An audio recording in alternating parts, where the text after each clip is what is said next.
everyone. I'm sure most of you have heard those freeze warnings, especially as we get into these shoulder seasons, like late fall and early spring. Yeah. But do you really know what goes into them? Right. We got a bunch of questions from you about them, and we thought this is the perfect opportunity to take a deep dive.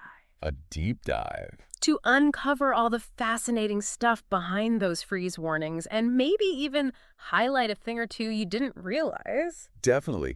Like the fact that the National Weather Service, the NWS, Right.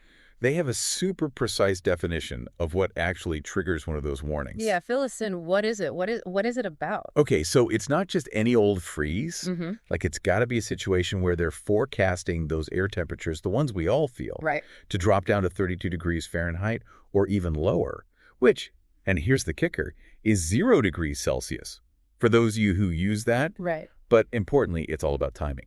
This is going to be happening during what they call the growing season. You know that time when those more delicate plants are actually, doing their thing. Out there, vulnerable. Vulnerable, exactly. Because that 32-degree mark, that's like the point of no return. You hit that, and things can start getting really dicey for those plants. So it's not just about like any random frost in the middle of winter. It's got to be when those plants are actually actively growing. Yeah, when they're at their most vulnerable. Right. And this is super interesting. Okay. So the local NWS offices, they have a little wiggle room, so to speak. Wiggle room. Yeah, like sure, 32 degrees is that general, hey, pay attention number, but they don't just blindly issue a warning if it dips there for like 5 minutes. Okay. They actually consider how long that cold's going to hang around. Ah, so duration matters. It totally does. Mm-hmm. And get this, they even think about the types of crops that are, common in their area. So specific plants? Absolutely.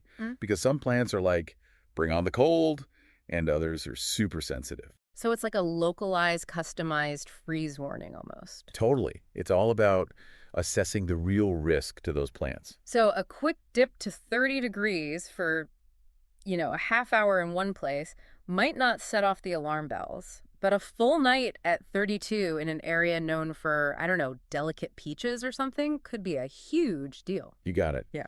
It's about connecting the dots between the temperature, the duration, and what's actually at risk.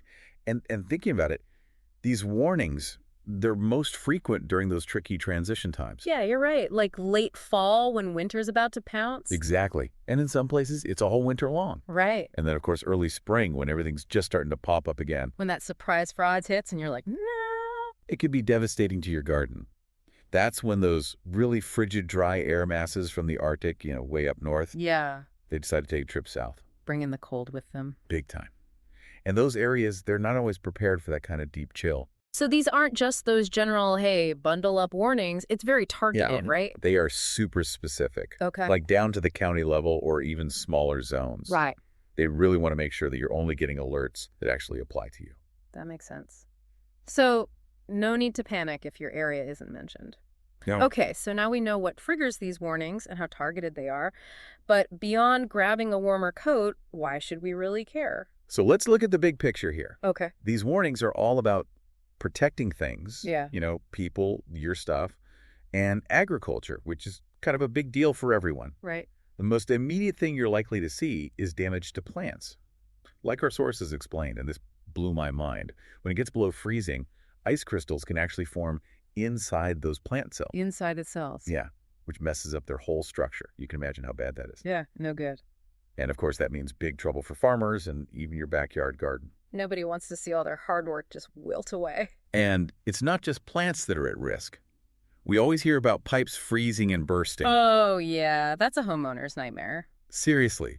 So when water freezes, it expands, creating this huge pressure inside those pipes. Right. And if they're not insulated, especially the ones outside or in unheated spaces, they can crack or even burst. That's a recipe for a flooded basement. And a huge repair bill. Exactly. So plants, pipes. What about animals? They're built for the outdoors, right? Well, some animals are definitely better equipped for cold than others. Mm-hmm. But prolonged exposure to freezing temps can still be really bad for them. Makes sense. Especially pets that spend a lot of time outside. Yeah. Or livestock without proper shelter. Right. And even wildlife can struggle when the temperatures plummet. Okay, so it's not just about staying warm ourselves, it's about thinking about all the living things around us. And Absolutely. what about travel? I mean, I know ice can be a problem. Oh, absolutely. We've got to talk about freezing rain, even just a little moisture on those roads. When it gets below freezing, you get black ice. It's so dangerous. Yeah, It's it invisible. looks just like wet pavement. It's a recipe for disaster if you're not careful. So slow down. Be extra cautious. Uh, All right, so we've talked about the impacts on plants, pipes, animals, travel. It's kind of a chain reaction. it is. Now, back to the science for a minute. There's got to be a reason why these freezes happen, right? Okay, so buckle up. Let's get into the meteorology. All right, lay it on us. The main culprit here is Arctic air masses. The Arctic, those are serious. Super cold, super dry air masses that originate, like you said, up in the polar regions. Yeah. And when those decide to head south, oh boy, watch out. Temperatures drop big time. So like a polar express of cold air. Exactly. Then you've got this process called radiational cooling. Radiational cooling sounds intense. It happens on those clear nights with no clouds. Okay. Basically, the ground loses its heat, radiates it out into the atmosphere, and the clouds normally trap that heat, right? We do. But without them, the ground gets super cold, and so does the air right above it. That explains why sometimes you see frost, even if the official temperature wasn't quite that low. Precisely. The ground level is its own microclimate. Yeah. Now, wind chill isn't directly tied to a freeze warning, but it's still important. Okay, good point. Wind chill is that it feels like temperature, and that's what really gets you. The wind just sucks the heat right out of you. Making it feel even colder than it already is. Exactly. And so much more dangerous if you're outside for any length of time. So bundle up. All right, so we've got these Arctic blasts, radiational cooling, and that sneaky wind chill. That's a lot to keep track of. Who's watching all this? That's where the NWS comes in. They are the heroes in this story. So they're constantly monitoring all these factors. 24/7, they've got a whole network of weather stations out there, and they use those to feed these super sophisticated computer models to predict when things are going to get frosty. So it's a constant analysis. Oh yeah, they're looking at temperature readings, wind patterns, cloud cover, you name it, trying to get ahead of those freezing temps. It's like a giant weather puzzle they're trying to solve to keep us all safe. It is a really important one. And once they've put the pieces together and they see that freeze coming, what happens? All right, this is where the communication comes in. Okay. They're not just going to sit on that information. No way. They've got to get the word out to you. Right. So first off, there's NOAA Weather Radio. That's Okay. your lifeline for constant weather updates. Then you've got their websites and mobile apps. Easy to access. Exactly. They're constantly updating those. Okay. Then they work really closely with local news, TV, and radio stations to spread the word. Makes sense. That's how a lot of people get their news. Totally. And these days, they're using those wireless emergency alerts, the ones that pop up on your phone. Oh, yeah. Those are hard to miss. They want to make sure you get the message. So yeah, they're really using every tool they've got to keep you informed. It's reassuring to know they're going to that much effort to reach us. Now, let's say you hear that freeze warning. What should you do? Time to take action. Give us the rundown. First things first, protect those plants. All right. Plants first? If you've got sensitive plants, cover them up. With what? Blankets, sheets, even cardboard can do the trick. Okay, I've got some old blankets. Perfect. And if they're in pots, bring them inside if you can. Much safer. And here's a little tip. You ready for this? Yeah, hit me. Watering your plants thoroughly before a freeze can actually help. Really? Yeah, the water as it starts to freeze releases a little bit of heat, and the ice that forms can act as a bit of insulation. That's pretty clever. Okay, what about my house? Okay, so pipes are the big one here. Yeah. Insulate any exposed pipes, the ones on those outside walls or in cold spaces like the basement or crawl space. Okay, got it. Another trick, let your faucets drip a little bit. That moving water is less likely to freeze. Huh, good tip. And always know where your main water shutoff valve is, just in case a pipe does burst. Better safe than sorry. What about the furry family members? Bring those pets inside, no question. Yeah, of course. And if you have livestock, make sure they've got warm, dry shelter. Okay, so we've covered the house, the plants, the animals. What about if you absolutely have to travel during a freeze warning? Okay, so if you're hitting the road, extra caution is key. Right. Watch out for icy patches, especially on bridges and overpasses.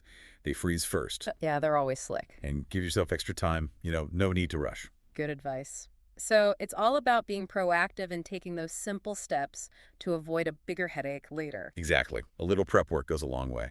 And you mentioned earlier how freeze warnings can be different depending on where you live. Oh, yeah. Regional variations are a huge deal. Okay, break that down for us. So, places in the south, where it's usually warm, they can get hit harder by a freeze. Really? Yeah, their plants and even their houses aren't always built for the cold. So, like those palm trees in Florida. Exactly.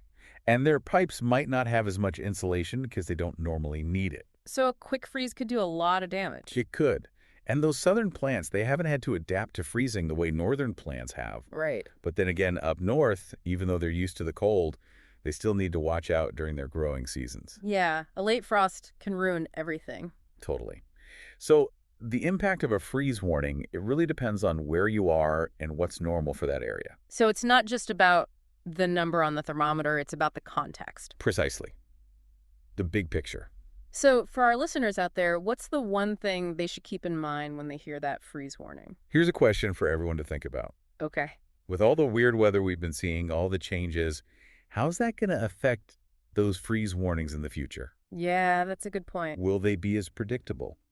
Will different regions be more or less affected? So many unknowns. It's something to consider as we move forward, especially with those changing weather patterns. It definitely makes you think. It does. Well, this has been a fascinating deep dive into freeze warnings. It has. We've uncovered the science, the risks, and even some tips for staying safe. Hopefully everyone's feeling a bit more prepared now. We hope so too. Stay warm out there, everyone. And stay informed.